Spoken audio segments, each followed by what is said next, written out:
I'm Natasha. I've had a request from one of my students, Emma Andrews, to do a little tutorial on how to do shoulder stands. So we're going to also look at plow because they're very similar, and then we're going to slowly work through the different ways to work up to a full shoulder stand. You don't have to do a full shoulder stand at all. You can always do a supported shoulder stand, half shoulder stand, and I'll also give you another variation if you're not feeling like a full inversion today. Shoulder stands are amazing. They're known as the queen of asana, and they help to regulate the body, they help to cool down the body, which is why they're usually done at the end of a practice rather than at the start of a practice. And what more can I say? They're pretty darn cool. But if you have any kind of neck or shoulder injuries, you might want to avoid doing a shoulder stand right now. Also, if you have your period, I will give you a variation that will work for that instead of coming upside down and feeling a little bit icky. Alright, let's get started.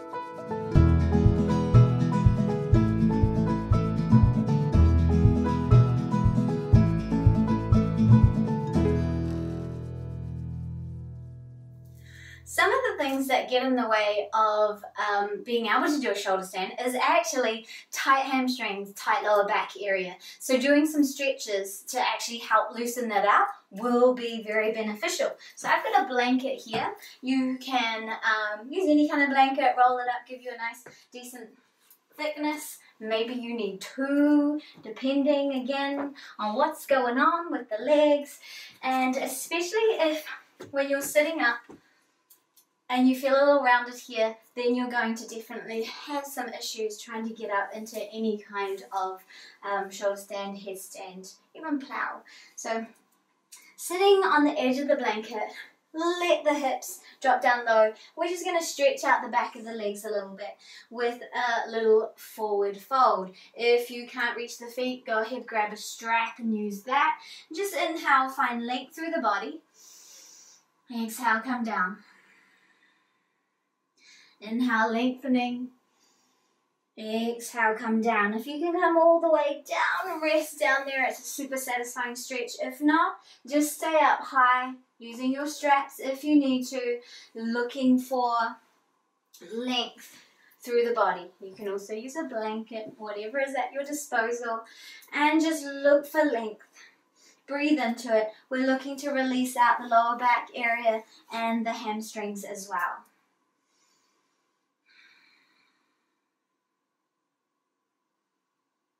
So you want to hold that for a while, a couple of breaths. Another good practice just before you come into your shoulder stand, just to make sure that things are loose and feeling a little comfortable, a little wide-legged forward bend as well. So bring those legs out wide. Again, you can sit the hips up onto a blanket. And we'll exhale and just come down and feel through. How does that feel in the low back? Because the tightness in the low back is going to not be very friendly for when you come into your plow. And it's going to be a little difficult just to maneuver through into your shoulder stand. Just feel through that. And just do some of those stretches before you then come to practice working your shoulder stand. But first of all, we're going to do bridge. So come in onto your backs and have the feet hip width apart. You might be able to tickle your heels. If your knees are a bit sensitive, tuck them away from those fingertips. Lying down on your back. Press through the inside of the feet and the heels, lift those hips up. We want to spiral our inner thighs down to the floor, outer thighs up to the ceiling so that we've got this lovely line. Hips, knees, ankles, all in a line. If it's comfortable, walk your shoulders underneath you, interlace your fingers here. Press through the upper arms. If that's no good, bend at the elbows, point the fingers to the sky. Now again, this is a good place to use your blanket if you need it for the shoulders and the neck support. So if you need a blanket, just have that blanket underneath the shoulders, basically just coming up to the top of the shoulders, and then that will give you some space for your neck. Breathe into it, find that support, If you've got the hands underneath you or you're pointing your fingers up, really connect to the upper body. Find some support through the feet so you feel nice and strong and supported. And we're going to lift the right leg, sorry, that's my left leg to the sky. This is a good place to prep, to build that strength. Now keep your head centered the whole time. Don't turn to look at me. Maybe just watch this first and then do it later with me once you know what's going on. Breathe in. This is a lot of strength. If you are a bit more flexy in the back, you can bring your hands there and give yourself some support. This is a good alternative if you have your period and you don't want to do a full inversion. It's also a really good way to build strength in the body and build that length up through the body. It's alright if the leg is a little bent. It's totally fine. You can bend the knee. That's all good too. Let's do the other side. Take that foot down. Extend up through the other side. Breathe. You can have the knee bent, all good. You can have the leg a little bit more at a 70-degree angle if it can't come up to 90. Breathe. Press through the floor. Find that strength. And let's take it down. Release it all down. Hug those knees in. Whew. That's already a workout in and of itself. So that's a nice way to prep. To get into starting to weight bear on the shoulders. What we're looking for is no weight in the neck. It's really in the upper body and it's in the back of the arms as well. So next step is seeing how comfortable you feel, just kind of hanging out upside down. You can use the blanket again if you need to, if you prefer it. And we're just going to roll our hips up. Now, this doesn't work for you. I'll show you another alternative in a moment. But we're just coming into bridge again for a moment. Bring the hands underneath your hips so that your elbows are right underneath your body. Palms face down. You should be able to rest your buttocks on your wrists there. Bring the knees up and just try and roll. You could grab hold of those hips and using the little what is that called? A little crook between the thumb and index finger. Let your hips settle in there. So roll up and settle. You can hang here. This is all good. This is a nice way to check in with what's going on in the back, stretching it out and all that good stuff. And then from there you can roll a little bit more if that feels okay. Maybe coming into a plow if you're happy with doing plow position. For some people, their plow is going to be hanging in the air. Make sure you're supporting your body. If your plow can come down, this means you're going to get a nice, good straight shoulder stand here. You can extend out through your arms, grasping the arms there, pressing through the upper arms, or you can hold onto your back. Make sure you keep your head centered the whole time. Don't turn it left and right. Hang here. Breathe into plow, see how that feels. If you feel there's too much pressure on the neck, just drop the back a little bit. And you can start to lift the knees, holding the hips. This is already what is called Sarvanga Sarvasana. I might have said that wrong. It's half shoulder stand.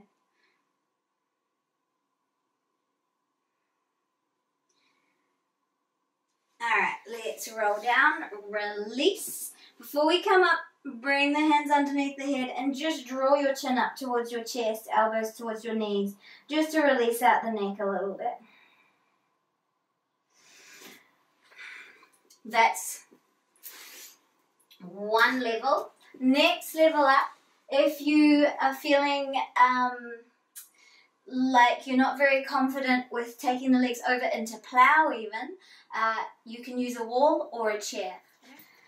Alright, found myself a wall, lying down on the ground,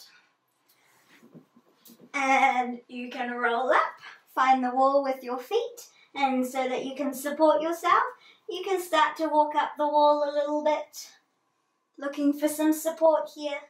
Now remember, before you roll up, make sure that those hands are down by your side, underneath the body so the elbows are close to you. That means that you've got them in a good position to support yourself and you don't need to move around when you're already in the air. So you can hang here, use the wall, walk up the wall, hang out with the wall, bring one leg up, have the wall support you, have your arms support you. It's all good. Try both sides. From there, you can take the feet together. Once you're in this position, pressing up through the feet. Lots of energy up to the sky. Keep the head centered the whole time. There's lots of energy down into those forearms, the upper arms as well.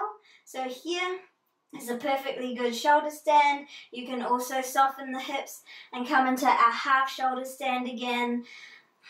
Just working your way slowly up to a full shoulder stand.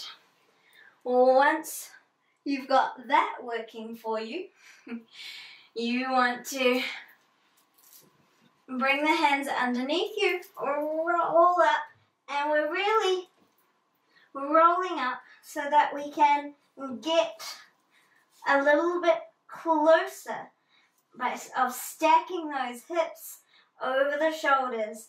Press up. You've got the wall there to support you if you need it.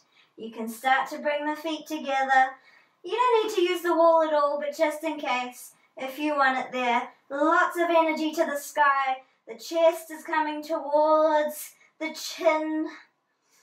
I'm just going to come down, and if you are a lady with a slightly larger bust, which unfortunately I am not, and you find that when you come into the things like plow and shoulder stand and your breasts are just all up in your face and you're feeling a little suffocated, grabbing a belt or a strap and just strapping it around the back and around the front. I don't have any straps with me right now, but just having a strap or a tie to tie the top of the breast down will help give you that space so that when you do come up, the breasts don't come with you. And that's a really helpful, handy tip. Right, if you are in a class and it is shoulder stand time or plow time and you don't feel like doing any of that, but you do want to have a gentle inversion, legs up the wall, perfect thing to do.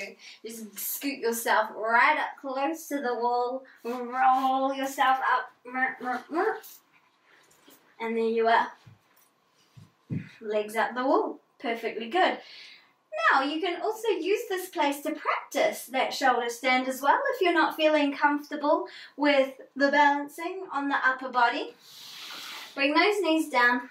Bring your hands down and then just press your body up. Maybe walk up the wall, start to bring yourself into a support system so that you could rest here if you wanted to. You've got the wall, you've got your arms, you're resting down on those upper arms there. You can play with your shoulder stand here, but you've also got the wall to help you get a little deeper into that shoulder stand.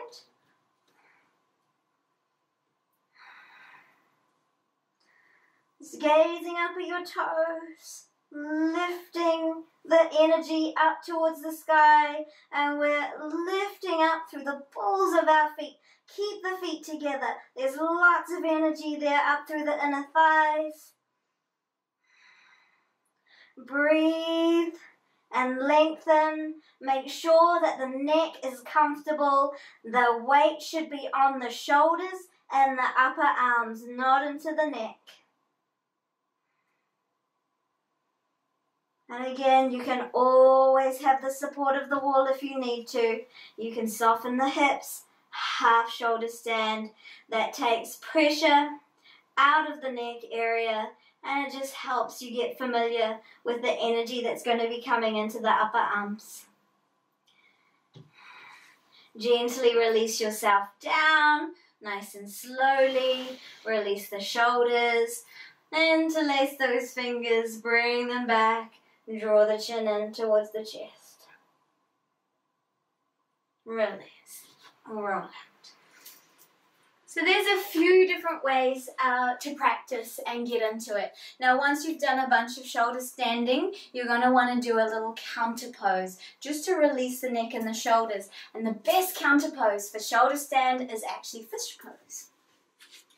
And plow as well if you're coming into plow, because the plow is basically the same thing. Let me just show you that full plow position that you can start to play with as well. And then we'll go into fish pose just to finish off. So coming down into your bridge position, rolling up. And again, you can use the wall if you need to. You go back to the wall. You can use the wall if you find it hard to lift the hips. Roll up. Find that support through the hips. And then you can take the legs over, hanging out where you need to, or taking the legs all the way down. I'll move away from the wall so I've got more space. When you're comfortable with plow, rolling into your plow pose. And this is a good way to practice that length through the body, trying to stack hips and shoulders. If you're comfortable in plow, you can test yourself by stepping on top of your hands. You can also have the arms out wide, hands down by your sides, hands on the back, clasping the hands, lots of different positions. You can drop your knees down to your ears to really feel that length through the back. This is all, of course, conditional on how tight you are through your body. So gently roll out of plow. And some people like to roll out of plow into a shoulder stand. And how do you come out of shoulder stand? Come into plow or half plow. You can come into full plow, half plow, gently roll down. Don't flop down. I see people flopping down all the time. The way people get injured in class and in asana practice is by falling out of the poses. Don't fall out of your poses. Coming out of the pose is just as important as going into the pose and just as important as maintaining the pose. So let us bring our hands underneath our body, really close this time, palms facing down. Sitting on those wrists, extend your legs out, and you're going to press through the forearms, lifting through the shoulders. Move back and different. Open up the heart, lift, lift, lift, drop the head back. And then you can start to take the crown of the head to the floor, keep lifting through the chest there.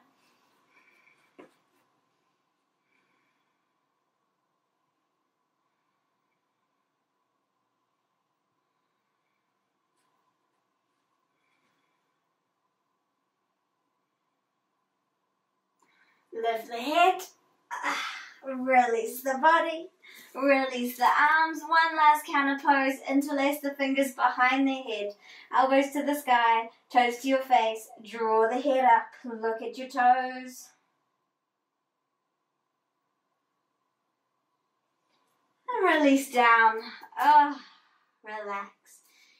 You might feel some sensations through the back after all of that exercise. Try not to overdo it. Don't spend hours on it. Just give a little bit at a time. Play with plow or play with bridge. Warm up with bridge. Move into plow or play with the wall. Working through those different practices to find yourself up into the shoulder stand in a nice, safe way, allowing you to build that strength. Now, shoulder stand is relatively easy, so you'll probably get up there straight away. And if you don't, it's all good. It's just part of your asana. You'll get up there eventually. So play around with those different techniques and use what works for you. Make sure your neck is supported. Make sure your neck is not the thing that's taking all the weight. It really is the upper body, the shoulders, and these parts of our arms. And then make sure that you do warm down afterwards, otherwise you're going to feel a little sore. You might feel some sensations through the back as you relax, coming into a child's pose or into a shavasana, and it might be some quite strong deep, dull to the bone ache coming through there. That's totally fine. It will pass. It just means you've been stretching out those back muscles. So if you do feel tight through the back, and before you start to practice with things and play with things like plow and shoulder stand, maybe you want to do a little yin practice that helps to open up the spine. Have fun. Let me know how you go. Can't wait to see your awesome shoulder standing. Namaste.